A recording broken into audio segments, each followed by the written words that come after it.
Isang mapagpalang araw po sa lahat, mga beloved kong soulmates. Welcome back po. Dito na po tayo sa inyong pinakamamahal at lagi naabangan sinusuportahan na channel dito sa YouTube na Renzo Tarot Channel.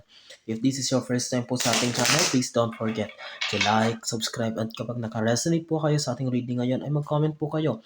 At re-reply ko po isa-isa kayo. At kung meron po kayong katulungan, please share din po dito sa mga kakilala nyo po, mga kaibigan, kaklase, kaopisina na mahilig rin po sa tarot reading para mabigyan din po natin sila ng soulful and meaningful tarot reading tulad ng nararanasan dito sa ating uh, tarot reading channel. Maraming salamat po sa tiwala, suporta sa mga nag-aabang, lalo na sa ating mga pinakamamahal na OFWs na sa anong panig ng mundo ngayon nakaabang. Maraming salamat sa inyong pagmamahal.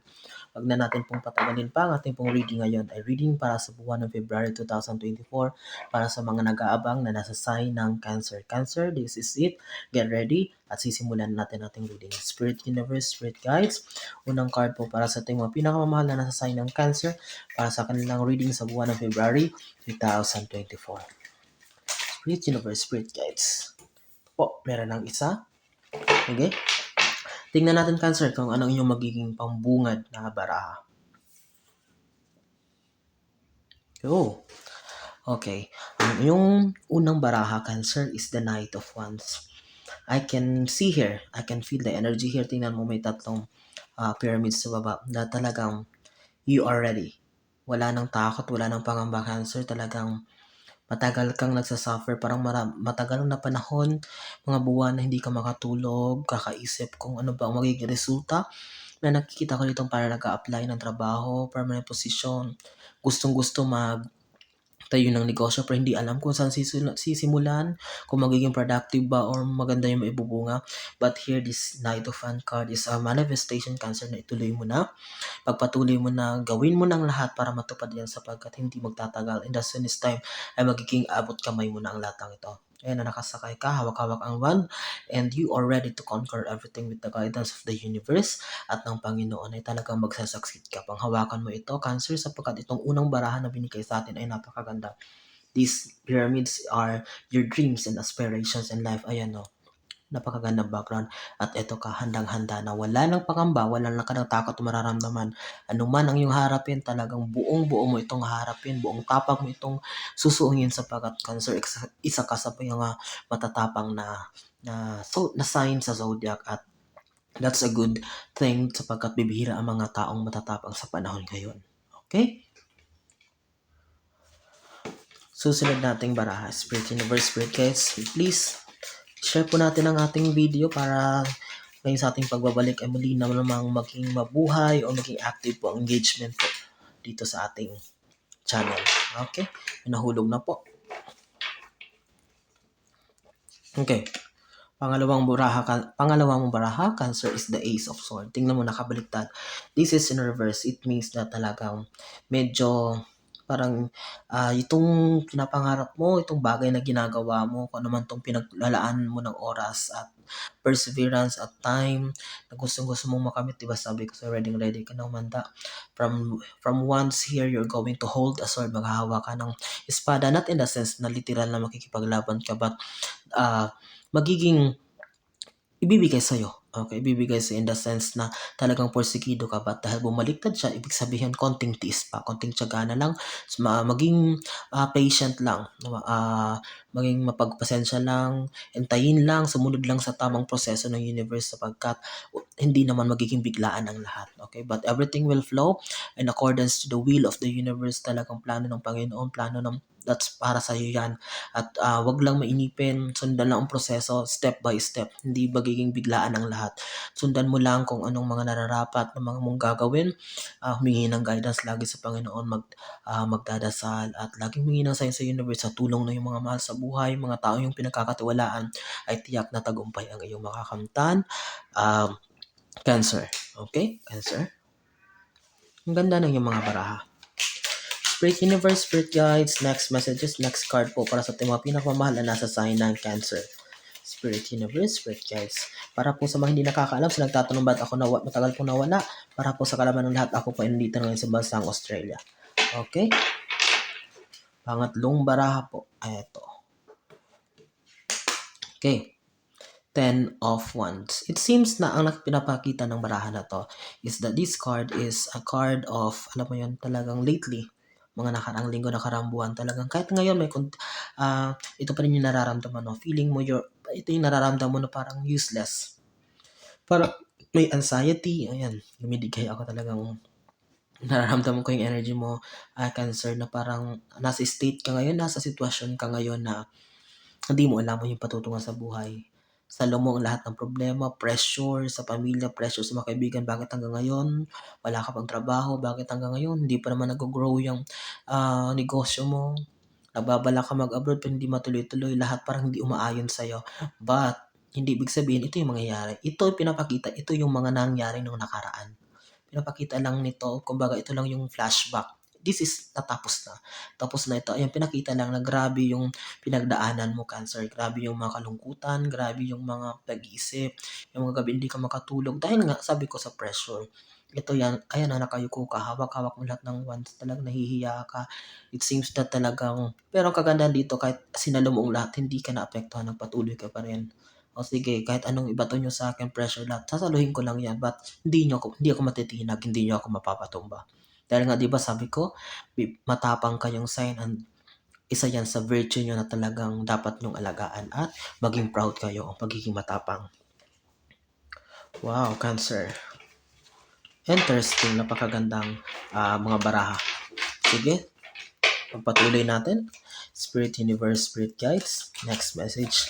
Next card, please. Ito, nahulog na. Ang bilis ng card. Sige. Para sa yung pang-apat na baraha, Cancer? Ano ang sabihin nito? Four of Swords. Ito, pinapakita nito yung mga problema na nakaraan. Ang naisip parating ng baraha, Cancer, ay have time. Siguro parang lagi kang puyat. May mga ano bang pinagkakapuyatan mo, Cancer? Busy ka sa may mga pinaglalaan ka ba, no? Cancer, tatrabaho ka ba sa call center? Panggabi yung trabaho mo? Ano ba? May tindahan ka? Nababantay ka? Ikaw yung nakatoka, magdamag?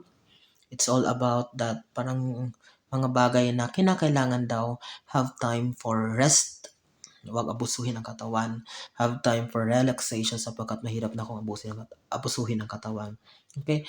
And this February, Cancer, yun ang hinihingi ng universe sa'yo. Magkaroon ng have time for yourself to rest. Enough na tulog. Huwag masyadong magpupuyat. And, ang tawag nito, enjoy ang sarili.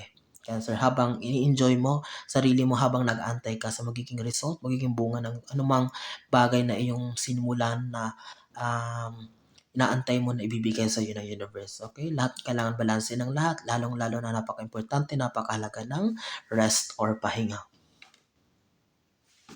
Okay. Fifth card, please. Spirit Universe, Spirit Guides. Pang-limang baraha po. Ayun, bilis. Hindi nahagip ng camera. Ayan po. Sige. Napakaganda. Ibig sabihin itong fifth card, Seven of Pentacles, here you are. You are crafting pentacles man, ikaw ang gagawa ng pera. Ibig sabihin, kailangan mo talagang kumilos. Hindi pwedeng paupo-upo ka lang, patumpik-tumpik ka lang. Yes, para sa may mga nasimulan na, follow up pa rin. Sa mga nag-apply ng trabaho, follow up. Kung may negosyo na nasimulan, mag-level up para mas lalong matagumpay. Kung ano man tong mga biyaya na parating, wag maging complacent, wag masyadong kampante at talagang maging madiskarte pa rin gumawa ng paraan. But you are guided by the universe. Itong mga pentacles na to ay talagang nagpapaalala lang na hindi magiging hindi magiging madali ang lahat. Para kumita ng maraming pera, kailangan pagpaguran. Hindi itong kusang darating sa'yo. Bagkus, itong mga blessings ay makakapit mo lamang kung ikaw ay magsisipag at iyo sa pamamagitan ng inyong sariling diskarte ay iyong makakamit. But don't you worry kasi merong iba na kahit sipag ng sipag, hindi dumadating yung swerte. Ikaw, darating ito dahil kailangan mo magsipag. Ikaw ang gagawa, ikaw yung mag-uukit ng sarili mong tadhana o kapalaran. Kaya kailangan lakipan ng sipag, diskarte at panalangin na rin sa buong may kapal, Cancer. Okay, nangalahati na tayo sa ating 10 baraha. Nakalima na tayo. Ipagpatuloy po natin ang ating reading sa ating mga pinakamamahal na soulmates na nasa sign ng Cancer. Ayun, ito po. para sa iyong pang-anim na baraha, Cancer, sa reading sa buwan ng February 2024. In reverse, nakabaliktad. Pentacles. Page of Pentacles. Ayan. Tingnan mo. Hawak mo ang pera. Dahil nakabaliktad siya, related pa rin siya dito, ibig sabihin niya, hindi magiging madali ang lahat. Para makamit mo ang maraming blessings, para makamit mo ang nalalapit na tagumpay, ay kailangan mo talagang mag-extra effort, kailangan mo talagang maging madiskarte kung ano man ang kinakailangan gawin. Pero hindi ibig sabihin na hindi magbubunga ang lahat. Kasi hindi lalabas itong mga pentacles na to, itong mga pera na to kung hindi magiging mabunga ang lahat. But kailangan lang para makamit mo, para mag-ani ka na mabunga ng yung tagumpay at mga kung ano man itong pinapangarap mo, ay kailangan na talaga ng extra effort, extra sipag, patience, tiyaga at panalangin. Okay? At tingnan mo, lumabas pa rin yung pentacles, pera pa rin. Ibig sabihin talagang this year, lalo the start of February, ay magiging okay. Magiging okay ang finances mo. Lalong-lalo na yung mga ina-apply na trabaho, may pinaplano kung ano man. Ay, this year, ay makakamit nyo ito. Okay? Spirit Universe, Spirit Guides, Spirit Universe, Spirit Guides. Ayos. Ayun. Ito na. Hindi po nakita ng camera, pero ito po, i-move ko yan. Ayusin natin. 3. Sige. Gawin na natin 10 para tuloy-tuloy na. Last one.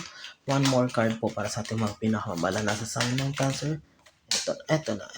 Yan. Okay. Meron na tayo ng iyong 10 baraha, Cancer. Para sa pampitong baraha, nakamamahal kung nasa sign ng Cancer. Magkatapat ang sword at ito na naman, 9 of Swords. Talagang sabi ko sa iyo, ano ba to, hindi ka nakakatulog mga gabi na hindi ka nakakatulog. Ano bang iniisip mo, Cancer? Please comment kapag nakaresonate ka. Ano bang bumabagabag sa'yo? Ano bang inaalala mo? Parang napakarami mong mga iniisip. Maaring pressure? Pressure sa sarili? Huwag mong pressure yung sarili mo. Di baling ma-pressure ka sa kapwa mo kung ano man, pero ang sarili mo, kasi kapag mismo ikaw sarili mo na mag-pressure sa sarili mo, ay babagsak ang lahat. Okay, wag kang paapekto. Ayan, no? Hindi ka nakakatulog sa gabi. Maraming problema kang dinadala, Cancer. Kaya man yan, have time, maghanap ka ng mga kakausap, isisharean mo, sapagkat walang problemang hindi masasolusyonan, Cancer. At kapag pagpatuloy mo itong mga sleepless nights mo, ay maapektuhan ka at hindi magiging okay lahat, lalong-lalo ng kalusugan mo. Ito ang kayamanan natin, kalusugan. At kapag yung kayamanan natin ay nawala, ay syempre, tapos ang lahat, Cancer. Okay? But this is a reminder, alagaan ang sarili. Huwag masyadong magmukmok, huwag masyadong mag-iisip ng kung ano, kasi baka mamaya malid yan, dumiretso yan sa anxiety, depression, kung ano man. O ikaw, sarili mo pa rin ang maaapektuhan. Pangwalong baraha, Cancer. Okay. 5 of Wands in reverse. Okay. Ibig sabihin, nakita ko na kung ano ang dahilan nitong sleepless nights mo. Kasi parang ini-expect mo na may mga taong kala mo sila yung tutulong sa'yo, ini-expect mo may mga kaibigan ka, mahal ka sa buhay na talagang in any time na kailangan mo sila, tutulungan ka. But ngayon, nararamdaman mo ay parang you are fighting your battle alone. Parang ikaw lang yung mag-isa ka lang na lumalaban. Kaya ito yung iniisip mo. Iniisip mo na kaya hindi ka makatulog. Balisang-balisa ka dahil you are expecting na maraming mga tao, lalong-lalo na yung mga mahal sa buhay mo, lalong-lalo na yung mga taong tiniwalaan mo na akala mo ay andyan sa'yo, at sila pa mismo ano pe-pressure sa'yo. Okay? At Cancer, huwag mong intindihin ito. Dahil sabi ko nga, matapang ka, di ba? Ikaw yung isang pinakamatapang na sign at kaya mo namang masolusyonan ang lahat ng kaya ng mag-isa ka. Huwag mong pilitin, hindi natin alam ang dahilan kung bakit siguro hindi sila makakatulong sa'yo. But, huwag mo na lang silang intindihin kung may pressure man, kung ano man naririnig mo. Patunayan mo nila sa kanila, kayang-kaya mo yan. Manalangin, assured ka naman lumabas yung mga pentacles. Ibig sabihin, magbubunga naman yan. Siyempre, ganun talaga ang tao. Marami pa silang sinasabi hanggat wala ka pang napapatunayan, hanggat hindi pa nila nakikita ang bunga ng iyong mga pinaplano. Pero kapag nakita na nila, kapag pumasa ka na, kapag natanggap ka na, kapag may pera ka na, lumago na negosyo mo, saka naman babalik yan sa'yo at nasa sa'yo na yan, Cancer, kung paano mo sila i-handle, sapagkat nakilala mo na ang kanilang mga tunay na pagkatao nung time na walang-wala ka. Okay. Pang-siyam na baraha, 5 of Pentacles. So, ayan, pera. Okay. Pera but ito nga ibig sabihin nito dahil frozen siya, yan malamig. Ibig sabihin, maaring ang pinapahimatag nito ay may mga taong tutulong sa'yo na mga manggagaling sa ibang lugar, mga lugar na may kinalaman sa lamig, ibang bansa, European, English countries. Maaring silang tutulong sa'yo o tumutulong sa'yo, nagpapadala ng pera or ibig din sabihin nito ay maging maingat din sa paggasto ng pera kasi 'di ba frozen, ibig sabihin mag-froze, hindi masyadong lalago. Ibig sabihin kung ano man tatanggap mo, paghirap na ano man matanggap mo ay i-budget ito ng maayos sapagkat hindi magiging madali ang lahat, especially in finances, lalong-lalo na ngayon na on the way ka pa, nasa process ka pa ng mga bagay na kinakamit mo. But yung ibig sabihin lang nito, ayan, pentacles pa rin, kahit frozen yun, ibig sabihin dahil pera pa rin, assured ka pa rin na talagang may mga taong tutulong sa'yo in terms of finances at huwag kang mag-alala. At sabi ko nga, finances, pera, ibig sabihin nasa sa'yo pa rin ang lahat, ang huling alas kung paano mo papalugin itong pera mo or mga biyaya na darating sa'yo. Ikaw pa rin, sarili mo pa rin, sariling diskarte sapagkat kaya nga nalaman mo na ikaw lang, ang sarili mo lang, walang ibang makakatulong sa'yo kundi sarili mo lang. Okay? At para sa ikasampu at panghuling baraha, oh, wow, kanina lumabas Sleepless Nights. Now, 10 of Swords. Ano ibig sabihin nito? Cancer. Okay, namimigay pa rin ako. Cancer, kung pagpapatuloy mo na yung gawain mo na kakaisip, kaka-pressure, kaka-apekto sa ibang tao, dito ka malilid. Depression. Parang maging worthless ang lahat. Sayang ang pangarap mo kung mapapapekto ka sa kanila. Take it easy. Nasa proseso ka, di ba? Sabi ko, one step at a time, dahan-dahan lang. Aayon din sa ang tadhana this year. Maniwala ka, lumabas ang mga Pentacles card, but ito, pinapakita lang na talagang apektado ka sa lahat. Malungkot ka ngayon. Talaga may pinagdadaanan ka. Maaring dahil nga sa kalukutan na to the point na di mo in-expect na mismo mga mahal mo sa buhay ang magpe-pressure sa'yo, ang may maririnig kang mga salita. But nasa sa'yo yan, ay iwasan mo or paano mo i-handle kung paano mo hindi ka magpapapekto. Lalong-lalo na yung sarili mo, wag mong kaawaan o wag mong i-pressure ang sarili mo mismo kasi kapag ikaw pa mismo, sarili mo ang mag-pressure sa sarili mo, ay talagang everything will fall. Okay? Kayang-kaya mo yan, Cancer. Matapang ka na tao. At least kahit paano ito, nag-guide kita. Kung alam mo gagawin mo, magpakatatag ka. Malapit na ang iyong breakthrough. Malapit na at mapapakita mo sa kanila. Okay? Mapapatunayan mo sa lahat na kinaya mo kahit mag-isa ka na walang tulong nila. At dito, mas lalo mo makikilala ang mga taong may pahalaga sa'yo, nagmamahal sa'yo, lalong-lalo na dito sa process na to na pagkamit mo ng iyong mga pangarap. Okay? Ayan po, ang isa namang soulful and meaningful na tarot reading natin pinagsamahan dito sa inyong pinakamamahal na Renzo Tarot Channel. Naway na-guide ko po kayo para sa inyong reading sa buwan ng February 2024. Kung naka-resonate po kayo, please comment po para malaman ko po at ma-replyan ko po kayo.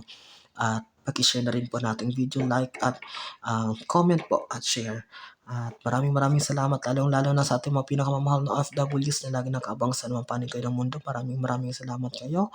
Salamat po, nag-iingat po kayo lagi, and God bless us all.